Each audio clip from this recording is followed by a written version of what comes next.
Assalamualaikum warahmatullahi wabarakatuh. Waalaikumsalam warahmatullahi wabarakatuh. Alhamdulillahi rabbil alamin wa bihi nasta'in ala umurid dunya waddin. Wassalatu wassalamu ala asrafil anbiya wal mursalin sayyidina maulana Muhammadin wa ala alihi wa sahbihi ajmain, amma ba'd. Puji syukur mari kita panjatkan kehadirat Allah Subhanahu wa taala, berkah rahmat, taufik, hidayah dan inayahnya. Pagi ini kita bisa memulai aktivitas dengan sholat duha, dilanjutkan kajian agama. Mudah-mudahan kegiatan ini menambah berkah buat kita dari Allah Subhanahu wa taala. Salawat dan salam semoga senantiasa tercurah kepada junjungan kita Rasulullah Muhammad sallallahu alaihi wasallam.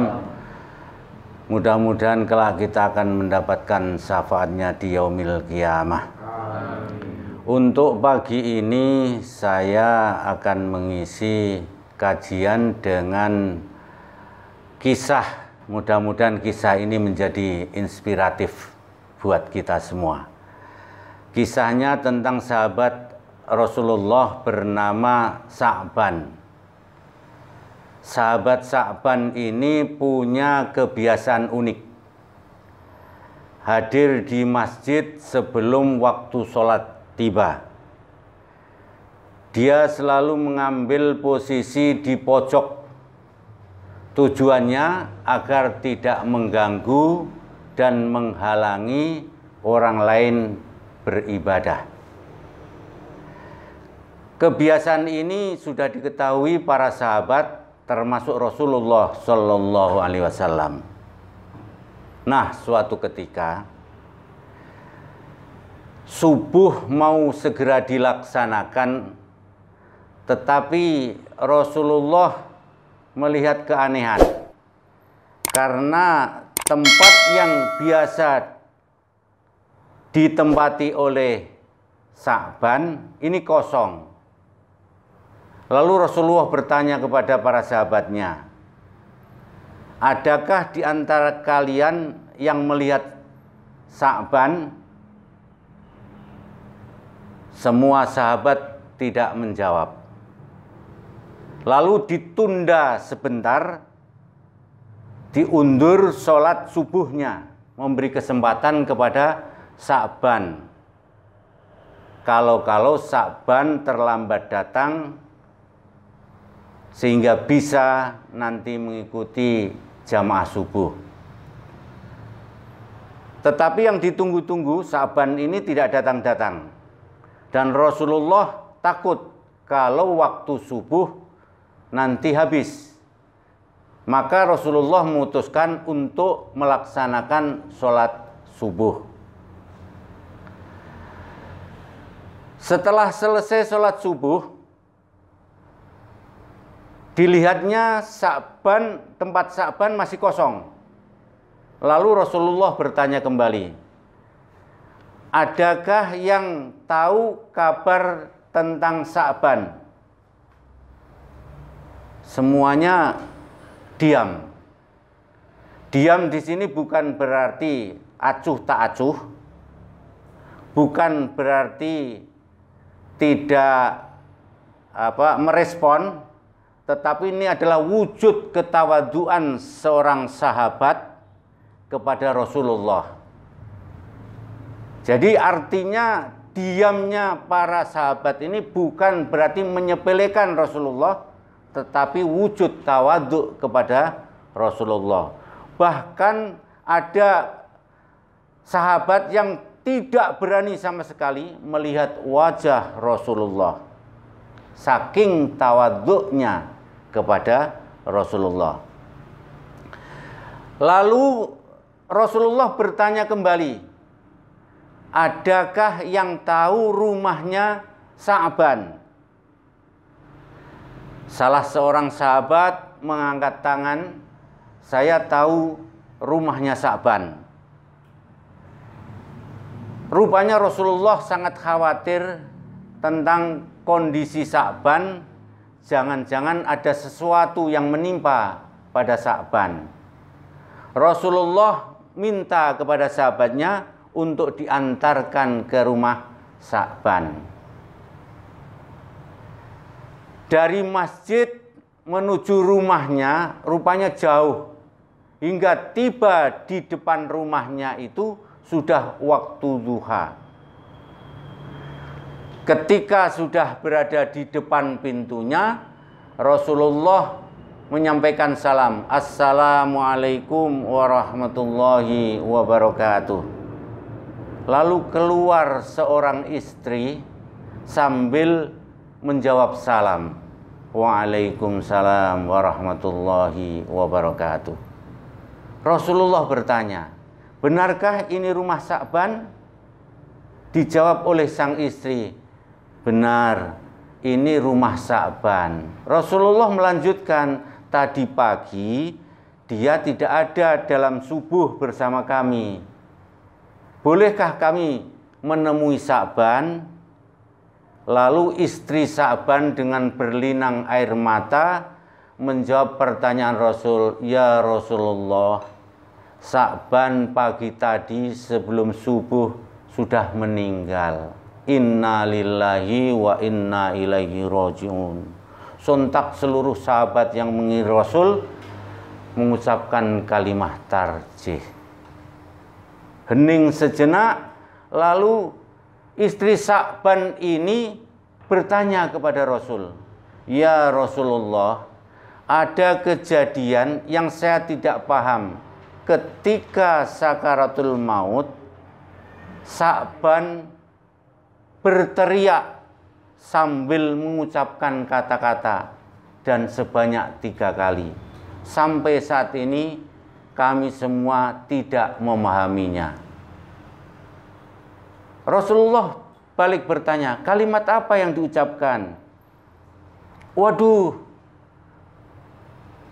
kok tidak jauh? Lalu kalimat yang kedua, waduh, kalau tahu saya berikan yang lebih bagus. Yang ketiga, waduh, mestinya kami berikan semuanya. Mendengar jawaban dari istri Sa'ban, Rasulullah sejenak berdiam diri, lalu melantunkan ayat Al-Quran dalam surah As-Saff ayat 22.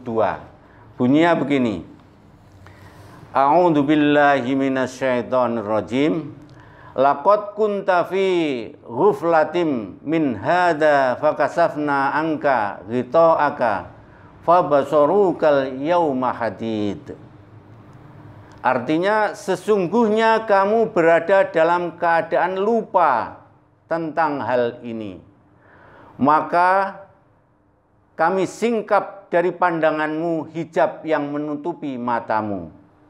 Maka penglihatanmu pada hari ini amat tajam.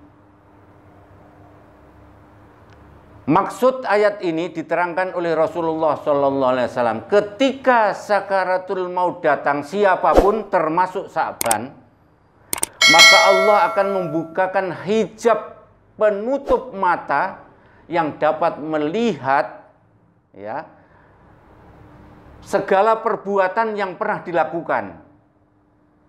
Termasuk Sa'ban ini ketika sakaratul maut diperlihatkan segala amal yang dilakukan ketika hidup. Yang pertama diperlihatkan oleh Allah. Ketika dia berangkat dari rumah menuju masjid tiap harinya di saat mau melaksanakan sholat fardu dengan berjamaah di masjid. Diperlihatkan oleh Allah. Lalu diperlihatkan pula balasan yang akan diterima.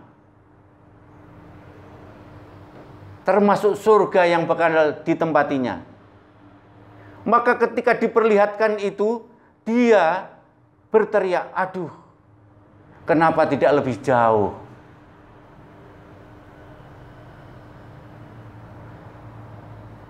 Nah, tempat yang jauh bukan menjadi halangan untuk kita melaksanakan jamaah di masjid. Apalagi subuh, perjalanan 3 jam. Ketika sakaratul maut, perjalanan yang 3 jam saja, itu masih mengharapkan. Seandainya lebih jauh, maka balasan yang akan diterima tentu lebih baik dan lebih indah. Kemudian diperlihatkan lagi kegiatan ketika dia mau sholat jamaah ke masjid. Begitu membuka pintu, didapatinya angin kencang yang dingin, badai yang menerpa pada saat itu. Lalu dia menutup kembali pintunya, balik ke rumah mengambil baju untuk penghangat. Baju yang diambil kebetulan baju yang lusuh, yang tidak baru, karena dia sudah memakai baju yang baru. Lantas dia keluar menuju masjid. Di tengah perjalanan ditemui seorang yang sedang kedinginan. Lalu dibukakan baju yang tadi dipakai, yang kedua ya, yang paling luar dibuka, lalu digunakan untuk menyelimuti orang yang kedinginan. Dipapah orang itu sampai ke masjid dengan harapan nanti akan sehat dan bisa bersama-sama melaksanakan jamaah. Dan betul, orang yang kedinginan ini terselamatkan dari rasa dingin sehingga sehat dan bisa berjamaah. Dan Allah pun memperlihatkan balasan dari apa yang dilakukan oleh Sa'ban ini. Balasan yang begitu indah, surga yang bakal ditempati dengan tambahan hiasan dari amal yang dilakukan. Maka dia pun berteriak, "Waduh, kenapa tidak yang lebih bagus yang saya berikan kepada mereka? Kok hanya yang lusuh yang ada di luar yang kami berikan? Seandainya," ini penyesalannya, "seandainya baju yang bagus yang kami berikan, tentu yang kami peroleh kelak akan menjadi lebih indah, lebih bagus, lebih baik." Lalu diperlihatkan yang ketiga. Ketika dia mau sarapan, kebiasaan sarapannya adalah sepotong roti. Roti kalau model Arab kan panjang. Lalu segelas susu. Kalau sarapan biasanya roti dicuil, dicelupkan dengan susu, baru dimakan. Baru memulai sarapan, datang seorang pengemis meminta roti untuk sarapan. Si pengemis bilang, 3 hari perutnya belum terisi. Rupanya si Sa'ban ini iba. Lalu dipotonglah roti yang akan dijadikan sarapan dengan 2 bagian yang sama. Lalu dibagi segelas air susu tadi dengan gelas yang lain dengan ukuran yang sama. Lalu diberikan kepada si pengemis. Makanlah berdua dengan pengemis. Allah juga memperlihatkan balasan yang dilakukan oleh Sa'ban. Balasan yang begitu besar pahalanya. Kemudian surga yang bakal ditempati. Lalu dia berteriak, "Aduh, kenapa tidak semuanya saya berikan? Saya kan tiap hari makan, sementara dia 3 hari tidak makan. Seandainya saya berikan semuanya, tentu balasannya lebih indah, lebih bagus, lebih nikmat.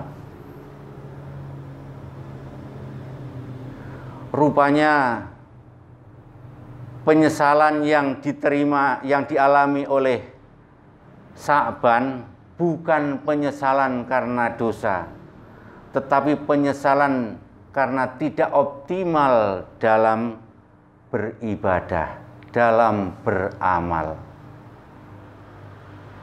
Ini bisa digunakan untuk muhasabah diri buat kita semua. Betapa kita sering menyesal jika kita melakukan ibadah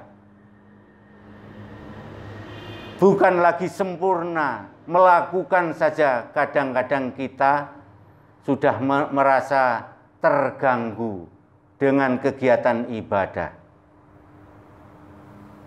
Karena kita belum diperlihatkan balasannya. Apakah kita harus menunggu sakaratul maut datang sehingga kita bisa menyesal, punya keinginan beribadah dengan sempurna? Dari kisah ini bisa kita ambil beberapa hikmah. Yang pertama, amal ibadah yang dilakukan itu harus kontinu dan konsisten. Karena Rasulullah SAW pernah bersabda, Allah lebih mencintai ibadah yang dilakukan secara kontinu dan konsisten meskipun sedikit. Yang kedua, dalam beribadah kita harus membuat senyaman mungkin, baik untuk diri kita maupun untuk orang lain. Sebagaimana Sa'ban tadi. Terus yang ketiga adalah pentingnya mempererat silaturahmi tatkala kita bersolat jamaah. Tidak hanya sekedar mengikuti solat jamaah selesai, tetapi ada nilai sosial yang harus kita bangun di situ. Saling sapa, saling mengetahui kondisi dari masing-masing jamaah. Inilah fungsi jamaah, tidak hanya sebatas ibadah ritual saja, tetapi membangun komunitas sosial secara baik. Terus yang keempat, pentingnya optimalisasi dalam beribadah. Jadi ibadah harus yang optimal, tidak hanya sekedar menggugurkan kewajiban, agar kelak tidak menyesal. Dan yang kelima, hukum alam, penyesalan mesti datangnya yang terakhir. Mudah-mudahan kita semua diberikan kekuatan oleh Allah, memperoleh hidayah untuk senantiasa berjalan di agama ini dengan lurus, tanpa keluh kesah, menjalankan segala perintahnya dengan istiqomah, meninggalkan segala larangannya dengan kerelaan hati. Demikian, mudah-mudahan sekali lagi kita digolongkan ke dalam golongan orang-orang yang soleh. Billahi taufiq wal hidayah. Wassalamualaikum warahmatullahi wabarakatuh.